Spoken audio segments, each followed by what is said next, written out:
नमस्कार दोस्तों, स्वागत है आपका हमारे चैनल सौम्या भक्ति टॉक्स में।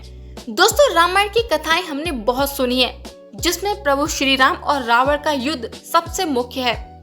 लेकिन क्या आपने उस पल की कभी कल्पना की है जब लंकापति रावण का सामना स्वयं पवन पुत्र हनुमान से हुआ था? आज के इस वीडियो में हम जानेंगे कि कैसे श्री राम की भक्ति के आगे रावण का सारा अहंकार धराशायी हो गया था।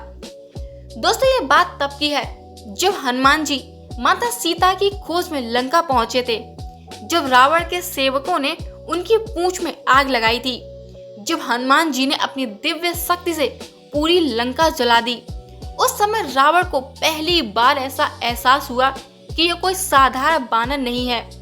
हनुमान जी ने वहीं रावण को एक चेतावनी दी थी कि उसका अधर्म का घड़ा भर चुका है और उसका विनाश निश्चित है। आप सोचिए कि जब रणभूमि में रावण और हनुमान जी का आमना सामना हुआ तो वहां का दृश्य वाकई देखने लायक था।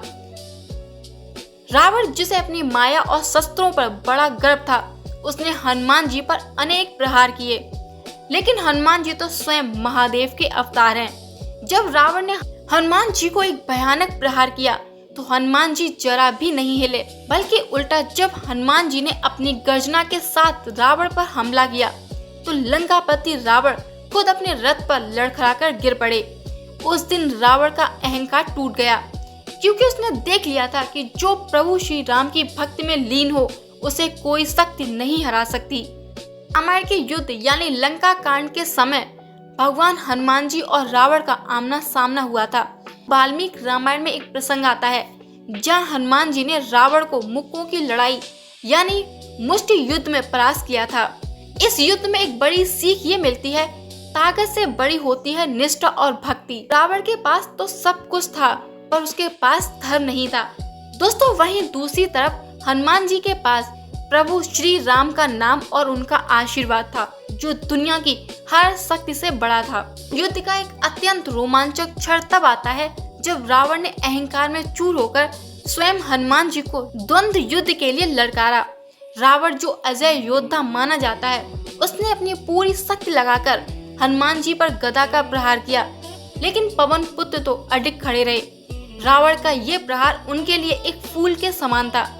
फिर हनुमान जी ने अपनी बाहों को सिकोड़ा और रावण की छाती पर एक जोरदार मुक्का मारा।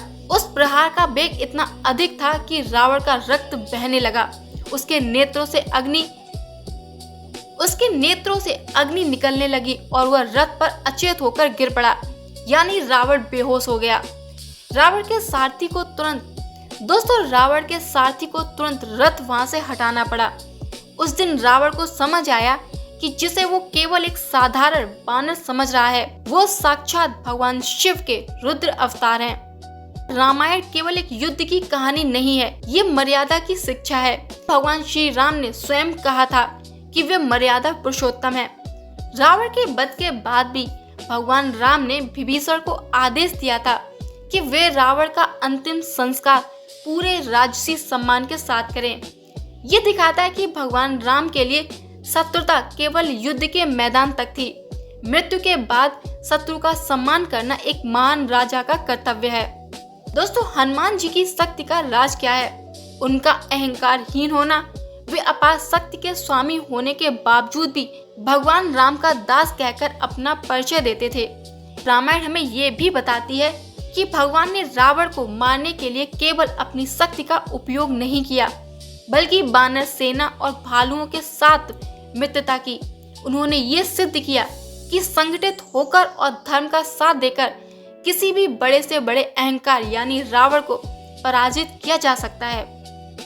रामायण का हर पात्र हमें ये सीख देता है। रावण प्रतीक है उस अहंकार का जो अंत में विनाश की ओर ले जाता है, और हनुमान जी प्रतीक है उस अटूट विश्वास के जो असंभव को भी संभव कर देते हैं।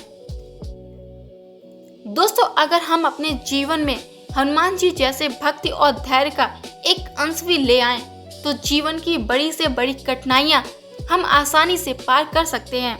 तो दोस्तों, हनुमान जी और रावण के इस महायुद्ध का सार केवल शक्ति का प्रदर्शन नहीं, बल्कि जीवन की एक बहुत बड़ी सीख है। पहली सीख, रावण के पास दुनिया की सारी सुख सुविधाएं थी। अपार बुद्धि थी और असीमित बल था, लेकिन उसके अहंकार ने उसे अंत में राख में मिला दिया। हमें ये याद रखना चाहिए कि अहंकार इंसान की सबसे बड़ी बाधा है। दूसरी सीख, हनुमान जी का बल केवल उनके शरीर में नहीं बल्कि उनके प्रभु श्री राम के प्रति अटूट समर्पण में था। उन्होंने ये सिखाया कि जब हम अपने स्वार्थ को त्याग कर धर्म और भक्ति का मार्ग चुनते हैं तो ब्रह्मांड की कोई भी शक्ति हमें हरा नहीं सकती। अंतिम बात दोस्तों, लंका का जलना केवल महलों का जलना नहीं था, वो उस अधर्म का अंत था जिसने एक मर्यादा को लांघा था। भगवान श्री राम और रावण का युद्ध आज भी हमारे अंदर चलता रहता है। दोस्तों, हमारे अंदर ही राम है और हमारे अंदर ही रावण है। आप अपने अंदर के किस हिस्से को चुनेंगे, ये आपके जीवन की दिशा तय करता है। दोस्तों, याद रखिए, हनुमान जी का जीवन हमें ये सिखाता है कि भक्ति का असली उपयोग दूसरों को डराने में नहीं बल्कि सत्य की रक्षा और सेवा करने में है। अगर आपको ये वीडियो पसंद आया हो तो हमारे वीडियो को लाइक करें, अपने दोस्तों और परिवार के साथ शेयर करें। मिलते हैं एक और ऐसे ही आध्यात्मिक वीडियो में। तब तक के लिए जय श्री राम, जय बजरंगबली। तब तक के लिए जय श्री राम, जय बजरंगबली।